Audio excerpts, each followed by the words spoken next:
Mas o Sakamoto é um cara brilhante, além de tudo, observador. Bom, estamos prestes a uma revolução da política brasileira. Entenda-se revolução de uma maneira apenas como mudança, não é golpe, não. O golpe está sendo o cerne da questão, porque pode ser parte importante da delação do coronel Cid, que entre os militares sempre foi muito respeitado e que agora ameaça abrir o bico para não comprometer mais o pai e a família. E no meio disso tudo está o governo Bolsonaro e no meio disso tudo está a tentativa de golpe que aconteceu em Brasília no famoso e fatídico dia 8. Por esses dias, hoje talvez não, mas a partir da semana que vem, essa bomba pode estourar, porque parece que ele foi aconselhado pelo advogado, pela família, principalmente pela mulher dele, a fazer uma confissão. Não é nem delação, é uma confissão. E uma confissão do Cid, que era o faz-tudo do Bolsonaro, ele foi escolhido a dedo porque era um profissional de carreira brilhante, para segurar o ímpeto do Bolsonaro. Então ele ficava perto do Bolsonaro o dia todo. Se bem que para segurar o ímpeto do Bolsonaro é difícil, né? É uma coisa que botar um cara aqui do meu lado para tentar, não fala isso, não fala aquilo. Então o Cid sabe de muita coisa, não só do que aconteceu no dia 8, mas também, principalmente em relação aí às joias da coroa. Enfim, Sakamoto, como é que você está analisando isso? Outro dia o ministro da Justiça disse, olha, nós já temos até condição de prender o Bolsonaro, mas a gente não quer. Mas com a confissão do Cid a coisa vai ficando cada vez pior, não só para o Bolsonaro, mas para o entorno dele. Veja você que hoje prenderam a cúpula toda da Polícia Militar lá em Brasília. Bom dia, Leonardo, prazer falar com você. Bom dia, Datena. Sempre um prazer estar aqui falando contigo, falando com seus ouvintes, né? Olha, exatamente, acho que você fez um excelente resumo de tudo o que aconteceu, né? O Coronel Cid, o Tenente Coronel Cid era o faz-tudo de Jair Bolsonaro, né? Ele, por conta disso, né? Como ele era o faz-tudo, ele era o principal auxiliar, né? O grande secretário de Jair, ele está envolvido numa série de confusões, né? Tem a questão dessas joias, né? Que foram dadas pelos árabes para o Brasil, e aí elas sumiram, né? E foram vendidas nos Estados Unidos, né? Em dólares, né, joias de ouro, Rolex, aqueles relógios caros, coisa e tal. Daí teve um caso também, famoso envolvendo o Cid, de adulteração de cartão de vacinação para Covid, do próprio Bolsonaro, do Cid, né? E é por isso que o Cid está preso desde o dia 3 de maio. Aí teve outros casos, o Cid era uma espécie de saque, de serviço de atendimento ao consumidor, de oficiais golpistas do Exército que queriam falar, olha, o Jair tem que dar o golpe, era o Cid que atendia o pessoal, conversava com o pessoal, batia papo, tem um monte dessas conversas no celular que a Polícia Federal apreendeu dele. E, por fim, também tem histórias mal contadas que o Cid ficava sacando e depositando dinheiro e entregando para a primeira-dama, Michele Bolsonaro, hoje diretora do PL Mulher, né? Tanto é que ele era chamado de caixa eletrônico da primeira-dama. Então, ele guarda uma série de segredos sobre o que aconteceu, e principalmente da Atena de crimes. Essa questão das joias deixou muita gente, na verdade, encafifada, muita gente chateada, inclusive o pessoal que votou nele, né? Teve gente que ficou chateado, porque quando você fala de joias, está falando de ouro, de diamante, né? De apropriação. Aí o pessoal mais religioso bate lá no Êxodo 32, o bezerro de ouro, né? E bate no Êxodo 20, né? O não furtarás. Então tem muita gente que ficou chateada. O Cid foi preso, o Cid estava preso, estava quieto, estava se sentindo abandonado em Brasília, mas aí na outra sexta-feira teve o quê? Teve uma ação da Polícia Federal que envolveu o pai do Mauro Cid, que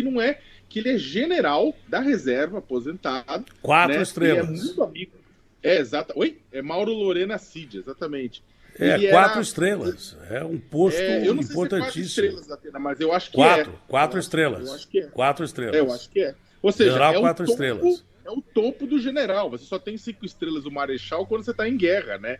Caso contrário, é o topo da escala da hierarquia.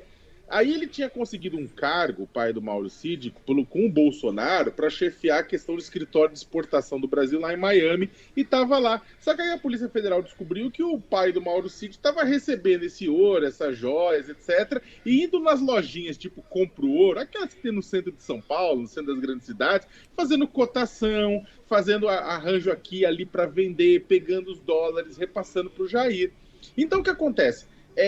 Por conta disso, teve busca e apreensão. O Cid tá se sentindo super culpado do pai dele estar envolvido em toda essa história, tá se sentindo abandonado, que tá preso um tempão. E aí o advogado do Cid, que é o César Bittencourt, que é um advogado tarimbado, conhecido, etc., assumiu o caso, e agora o Cid quer fazer uma confissão. É diferente de uma delação premiada. O Cid quer confessar crimes que ele teria cometido. A diferença, e aí é a questão do caso, ele vai confessar, ele iria, ao que tudo indica, ele vai confessar que fez tudo isso a pedido de Jair Bolsonaro, cumprindo ordens, né? E aí complica bastante para o ex-presidente, exatamente porque você não pode pegar patrimônio da União e vender. E só para terminar, Datena, ao mesmo tempo, ontem foi um dia bem azarado para o presidente Jair Bolsonaro, porque aquele hacker lá da Vaza Jato, hacker de Araraquara, aquele que grampeou o Moro, grampeou o pessoal da Lava Jato, que descobriu que o Moro e o pessoal da Lava Jato estavam combinando os resultados contra o Lula,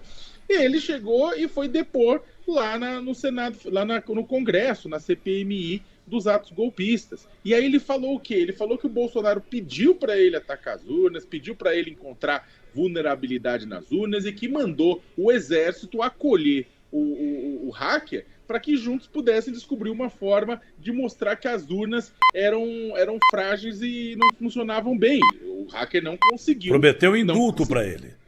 E prometeu indulto. Falou, olha, ele falou, presidente, mas aí eu sou preso. Ele falou, fica tranquilo, faz tudo o que você tem que fazer, comete ilícito, que no final eu te perdoo, que nem eu perdoei o Daniel Silveira. Aí, Datena, pegou pesado. É claro que tem que olhar muito com cuidado, para o hacker ter que apresentar provas. Afinal de contas, é um hacker, né? A pessoa, ela pode estar mentindo, tudo isso mais, tem que apresentar prova. Agora, se ele apresentar provas, também aumenta a chance do Bolsonaro ser preso e levar alguns militares junto, né? Hacker, mas sobre esse aspecto, o Moro quis fazer gracinha com o hacker, aí o hacker disse para ele, olha, o senhor é um criminoso quanto mais. Pelo que eu li do senhor, o senhor é um criminoso quanto mais. E aí o Moro, exercendo as funções de senador da República, olha, você está atacando um senador da República. Eu acho gozado, né? Ele devia se defender como cidadão, não usar o cargo de senador. Porque quando ele foi hackeado quando ele foi hackeado pelo hacker, quando ele foi hackeado pelo hacker, ele não era senador. Era ministro ainda e não era senador e não tinha imunidade parlamentar. Mas aí o cara, ele se elege para não ser preso. O Moro procurou muito se eleger para não ser preso. Porque se o Lula é eleito, ele teria medo de ser preso por investigação do presidente Lula. Entendeu? Até o Bolsonaro, que ele foi traíra com o Bolsonaro também. O Moro conseguiu trair o Lula e trair o Bolsonaro ao mesmo tempo. Então ele precisava de um cargo, porque senão ele seria preso. Aí ele veio ser candidato aqui em São Paulo, eu falei, pode ser, você vai levar um pau, vou ganhar de você tranquilamente. Agora, você já começa mentindo da origem, porque você não é de São Paulo, é lá do Paraná. Depois a justiça mandou o Moro ser candidato lá, porque se ele não é eleito, a situação dele ficaria complicada mesmo. E o hacker usou isso ontem. Agora, como você disse, hacker ou não, se o cara tiver prova, tanto contra ele como contra o Bolsonaro, os dois estão ferrados. Esse é o grande detalhe. Pode ser hacker, pode ser bandido. Grandes delações vieram de marginais que participavam de esquema criminoso. Agora precisa provar. Sem prova não há e tem um ponto que argumento você levantou, nenhum. Tem um ponto importante que você levantou, Datena, nessa história do Moro, foi o ponto alto do depoimento do Walter Delgatti Neto ontem, do hacker.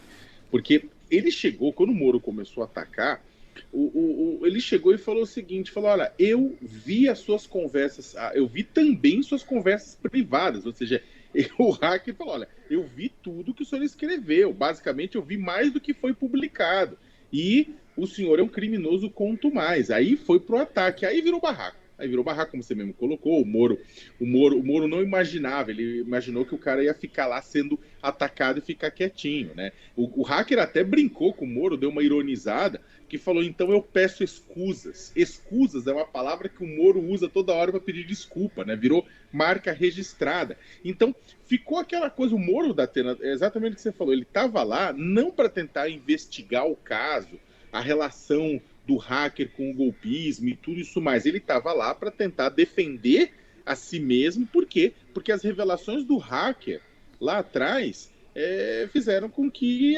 toda aquela imagem de incorruptível do Moro caísse por terra, porque por trás dos panos ele combinou o jogo, né? Ele era o juiz. Imagina só, você tem uma partida de futebol, um dos times combina com o juiz para o juiz validar impedimento, para validar gol errado, tudo, e ganhar a partida. Foi isso que aconteceu. O Moro acabou sendo conhecido como juiz ladrão por causa do hacker, né?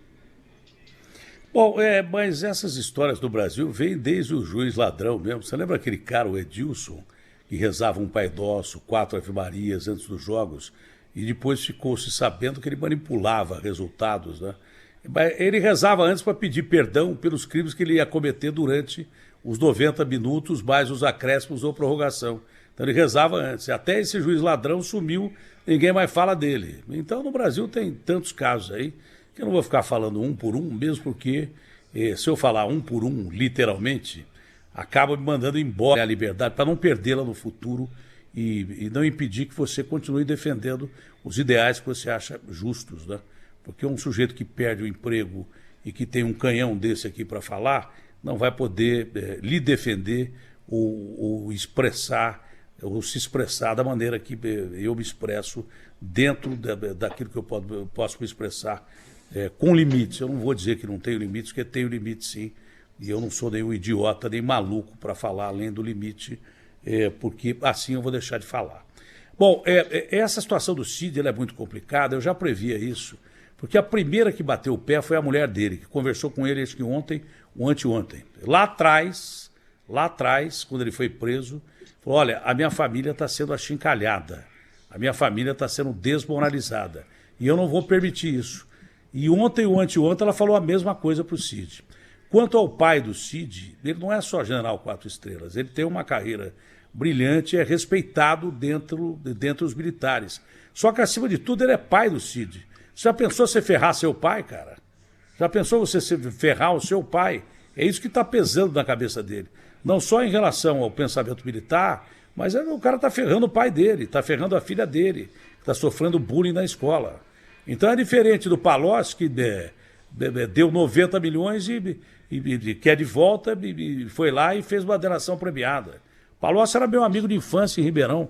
Ele era um pouco menos duro que eu. Hoje ele é dono de metade de Ribeirão, ficou rico, bilionário.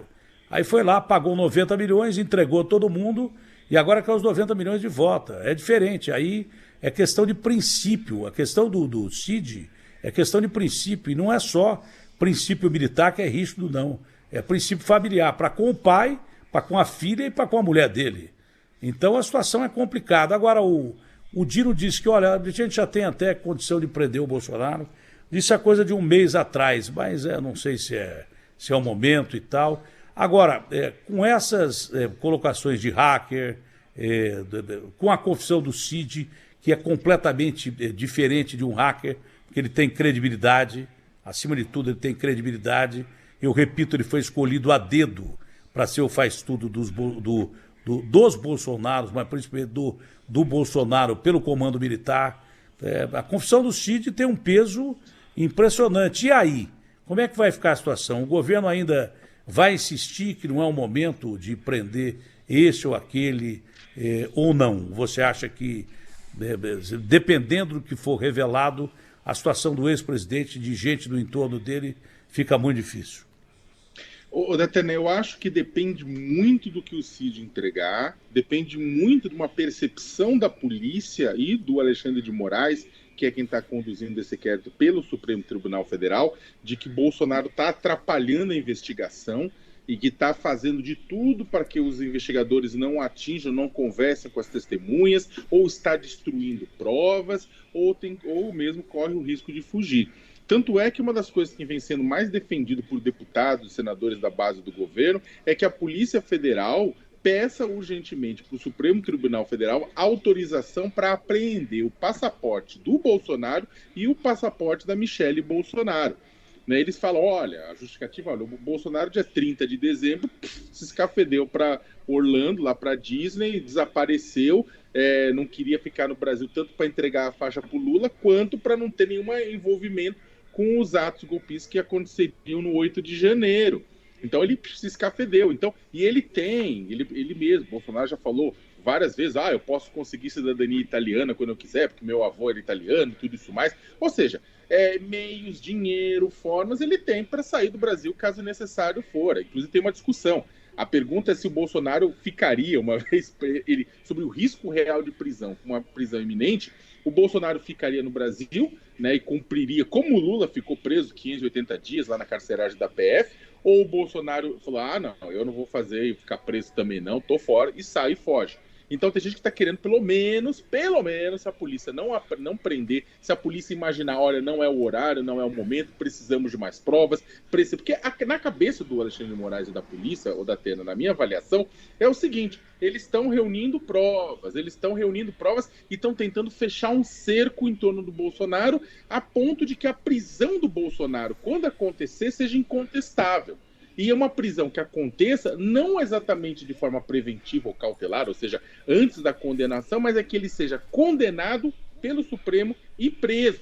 Né? Na minha avaliação, o mundo ideal da cabeça da polícia e do Supremo é isso, ele ir fechando o cerco, conseguir provas, garantir que, inclusive, porque a gente está numa sociedade polarizada, que muita gente não importa os fatos, elas vão ver, é contra mim porque é contra o cara que eu votei. Então a polícia está tentando cercar, mostrar, provar tudo que, olha, a responsabilidade é esse, olha o batom na cueca, olha o batom no colarinho, tá tudo aqui. Aí o STF condena e aí iria para a prisão.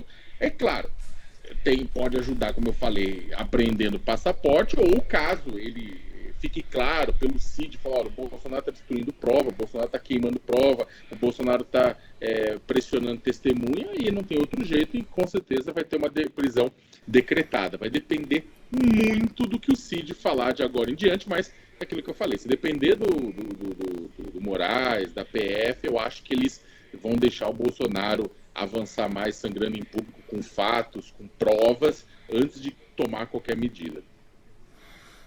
Dois detalhes, né? É um princípio básico de qualquer investigação, fazer a investigação bem feita. Se você não fizer a investigação bem feita, você permite que quem tenha cometido o crime, seja ele quem for, saia ileso. E por pior o crime, se você oferecer uma denúncia sem provas cabais, você dá uma chance enorme para quem está sendo acusado não só sair ileso, como processar o Estado ou processar você que está acusando. Quando você aponta o dedo para alguém, tem 3 apontados para você. Se você não apontar esse dedo de uma forma definitivamente correta, os 3 dedos vêm contra você.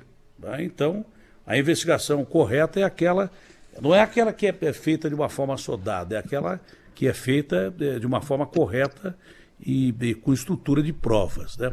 O Alexandre de Moraes tem um poder imenso nas mãos. É claro que o ministro da República, o ministro do Supremo, tem um poder enorme. Mas até ele demorou para pedir a quebra do sigilo bancário e fiscal do presidente Jair Bolsonaro. Por esses detalhes todos que a gente está comentando aqui. Agora já pediu. O Bolsonaro reagiu da seguinte forma: se Cid quer sair da cadeia e é por isso que ele vai falar o que ele vai falar, e tentando desmoralizar quem vai fazer a confissão. Se o fizer, eu acho que ele vai fazer. Mas já acho que está com medo de alguma coisa. E ele diz uma coisa lógica. A gente pensa que não é possível que alguém que está cometendo um ato ilícito, vendendo um relógio, fazendo leilão de joias árabes, um ato ilícito, né, de coisa que não é do ex-presidente, que é do Brasil, né, a gente não calcula que isso vai ser depositado numa conta bancária. Seria uma coisa óbvia. Seria uma burrice, uma patetada, né, impressionante. Mas existe um pequeno detalhe, que nós acabamos de comentar agora. O que o Bolsonaro teria dito se foi verdade, e a gente não sabe se é verdade, precisa de prova, para o hacker que iria indultá-lo. Quando o sujeito está no poder e acha que vai continuar no poder, ele acha que pode tudo. E aí é que os pequenos detalhes acabam entregando, como no caso do Collor, daquele carro que teve lá em Ribeirão Preto, como no caso do Palocci, aquele motorista, o zelador daquela casa lá em Brasília. Então o cara abre a guarda, porque ele sabe que vai continuar no poder. E no poder, a própria palavra diz, pode tudo. Pode ser que algum deslize tenha sido cometido e se teve 1 centavo de alguma coisa ilegal colocada na conta do ex-presidente, aí a coisa começa a ficar complicada e chega nesse quadro que você falou, da prova provada. Aí, contra a prova provada, amigo, não há argumentos. Acho que é isso mesmo que você está falando. Eu acho que tem um ponto, Datena, que você tocou bem cheio. Existe uma percepção do governo, um entendimento de muita gente de que eles não iam perder.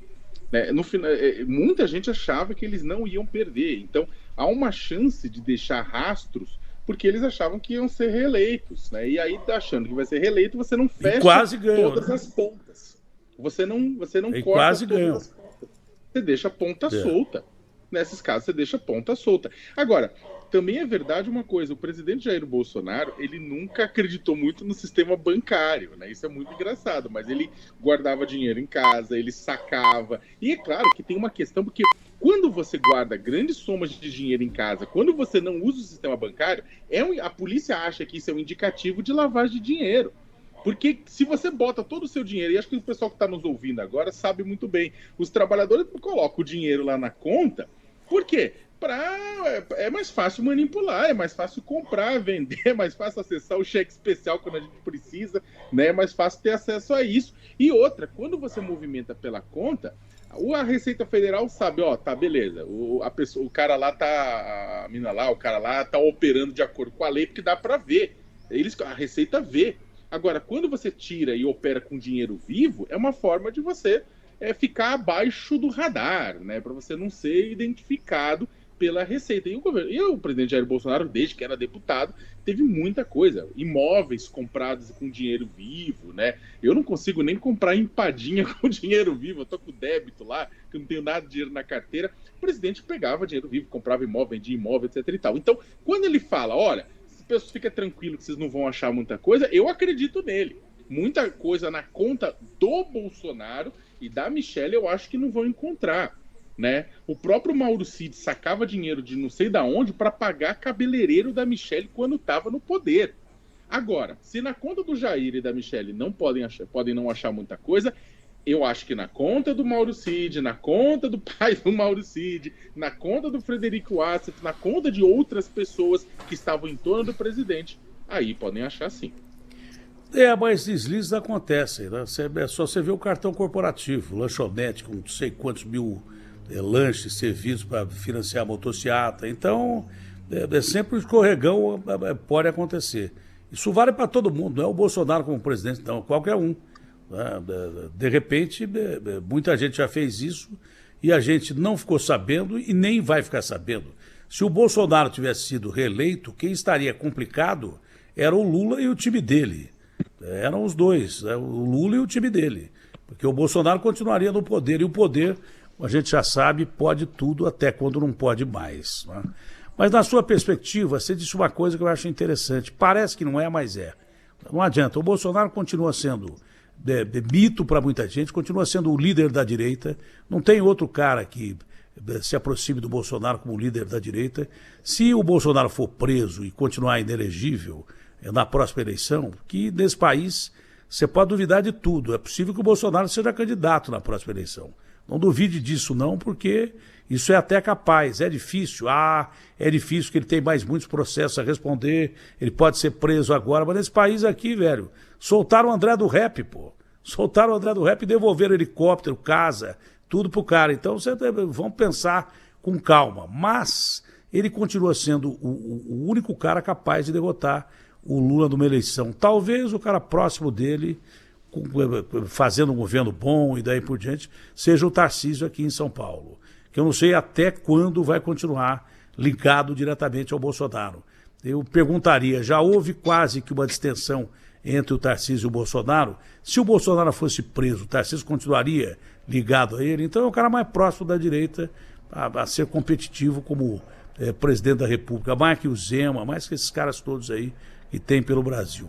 Mas o Brasil ainda continua, no seu ponto de vista, polarizado, né? Porque tem essa história, o Bolsonaro já foi sangrado, ele foi pego com joias e tal, mas tem gente que tem o Bolsonaro como um líder quase que religioso, não é político, entendeu? Então eu acho que continua assim essa polarização entre o Lula e o Bolsonaro. Você não acha, o Leonardo?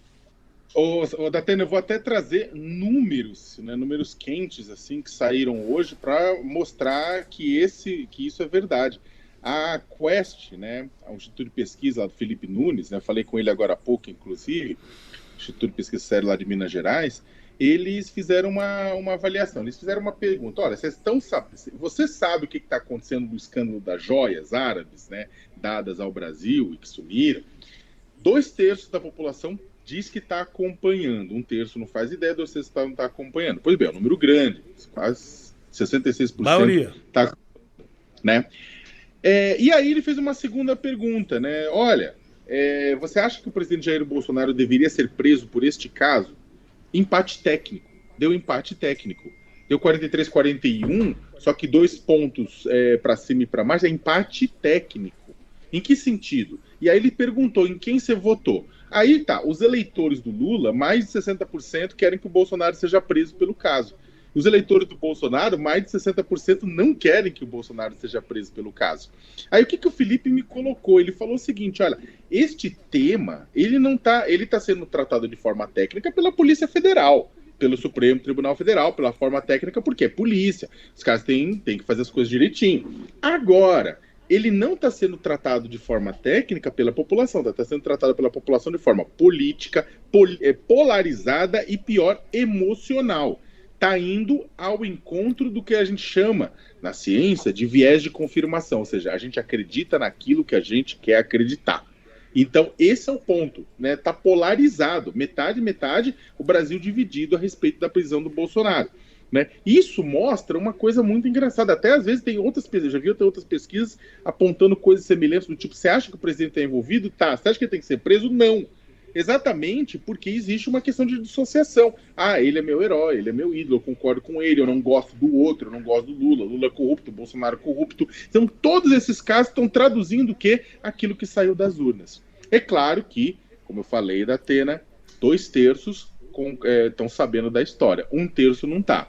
Né? E o que esse terço está pensando, a gente não sabe. Mas esse é o Brasil que a gente tem hoje. É um Brasil também polarizado por causa desse tema. É claro que tanto o Alexandre de Moraes quanto a Polícia Federal não vão se guiar por pesquisa de opinião. Mas essa é a opinião que a gente tem hoje.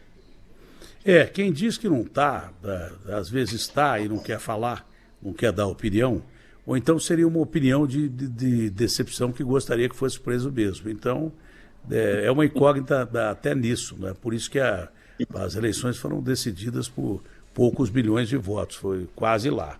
Agora, você é claramente um cidadão de esquerda, você pelas posições que você assume, e são posições claras e definidas, e é muito legal que aconteça isso. Cada um tem que ser o que é mesmo de verdade.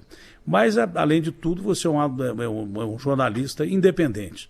Você procura fazer as suas análises, as suas matérias, as suas colocações de uma forma independente. Quer dizer, você é crítico. O jornalista, a partir do momento que ele deixa de ser crítico, ele deixa de ser jornalista. Como é que você está analisando o governo Lula? Como é que você acha que o governo Lula vai ter influência nas próximas eleições, que serão importantes, as eleições para prefeito, serão fundamentais para sentir o clima do país em relação às eleições à presidência da República, né? E como é que você analisa o futuro do governo Lula e se o governo Lula já está se acertando, encontrando o seu caminho?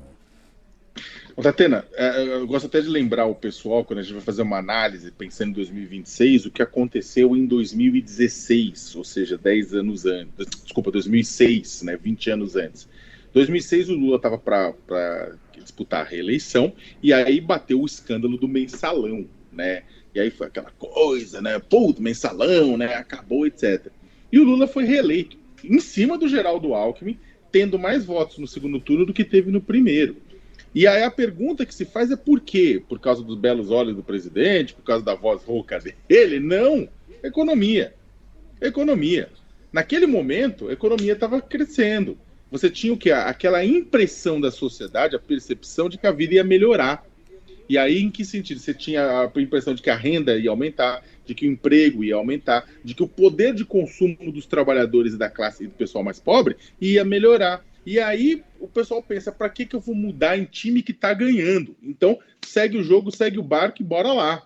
Então, o que acontece? O Lula, recentemente, inclusive pela Quest, teve uma melhora na popularidade dele e na aprovação da forma como ele conduz o governo. 60% acha que está bem. Melhorou, inclusive, entre os evangélicos. Hoje tem mais evangélico que concorda com o governo dele do que discorda. Lembrando que os evangélicos votaram em peso com Bolsonaro. Então, o que acontece? Isso é fruto do quê? De uma impressão de melhora econômica. Tivemos melhora no valor pago do Bolsa Família, em outras coisas, redução, a picanha está mais barata, a cervejinha está um pouco mais cara, mas a picanha ficou mais barata, então pelo menos metade da promessa de campanha ele está cumprindo. E aí aquela coisa entre os empresários, o pessoal acha que o Haddad está fazendo as coisas tão direito, não está botando os pés pelas mãos, tem reforma tributária, arcabouço, ou seja, tem uma impressão de que a situação econômica vai melhorar, de que é um caminho para melhorar. Se isso acontecer, Datena, se a gente chegar em 2024 com a economia melhor, Lula vai ser um eleitor mais forte que Bolsonaro. Isso sem contar que ele tem a máquina, ele tem o governo na mão.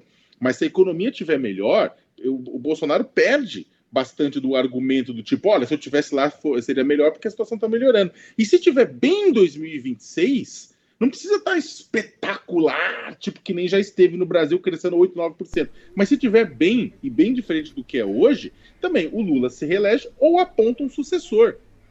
Haddad, Flávio Dino, quem sabe, né? Mas o fato é que tudo vai depender daqui até lá da economia, mais especificamente, vai depender se o pessoal no final do mês realmente vai poder fazer o churrascão com a cerveja e com a picanha. Se o pessoal estiver podendo fazer, aí o Lula vai estar bem em 2024 e 2026. Frase do genial e fantástico Ulisses, né?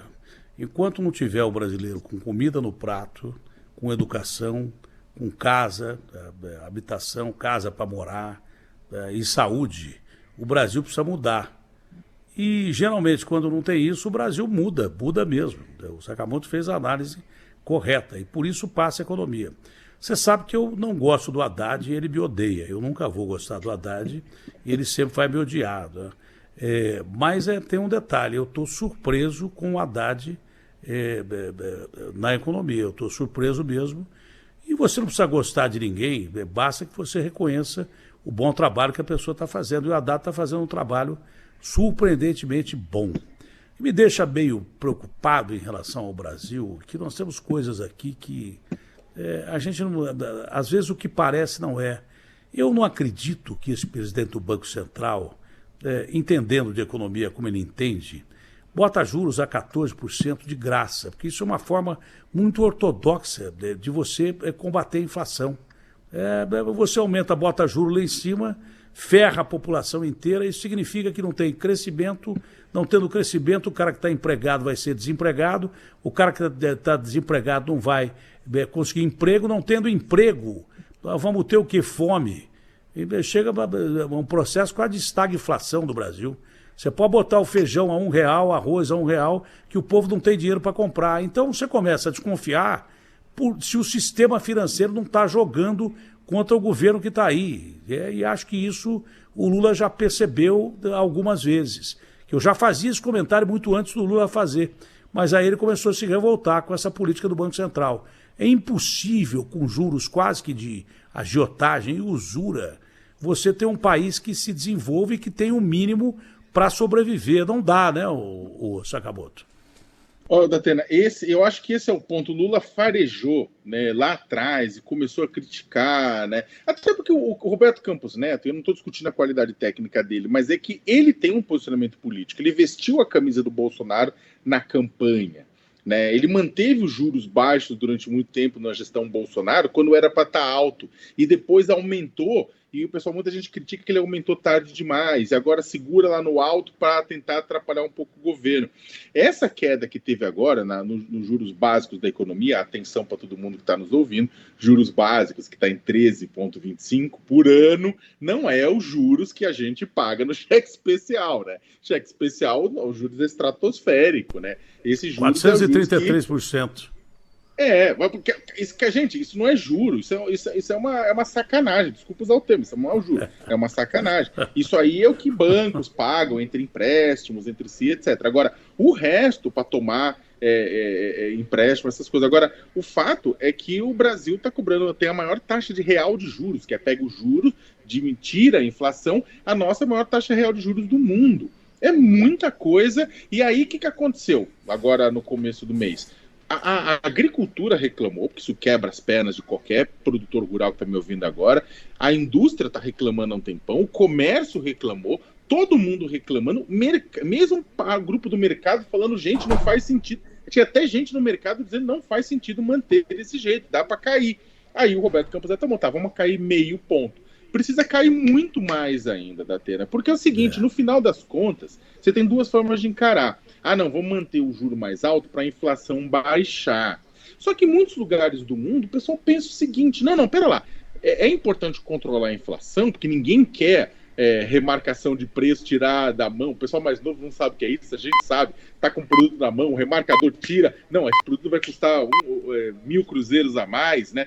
Ninguém quer isso, mas em outros países do mundo o pessoal faz aquele balanço, fala, olha, tem que controlar a inflação, mas tem que gerar emprego, tem que gerar renda, tem que fazer as pessoas consumirem e comprarem, né? Você vai tacar Aí o pessoal fala assim, por que o governo Lula fez aquela coisa de vamos ajudar o pessoal a comprar carro, vamos baixar o imposto aqui, baixar o imposto ali, diminuir o preço? Por quê?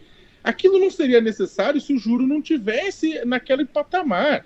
Aquilo foi porque os juros tão altos. Porque, vamos ser sérios, você sabe qual que é a melhor forma de fazer uma pessoa comprar um carro, Datena? É poder comprar em 72 vezes com juros baixos. Aí a pessoa não quer ajuda, a pessoa, eu compro o meu carro, mas eu vou pagar em 72, de 84, quantas parcelas for necessárias.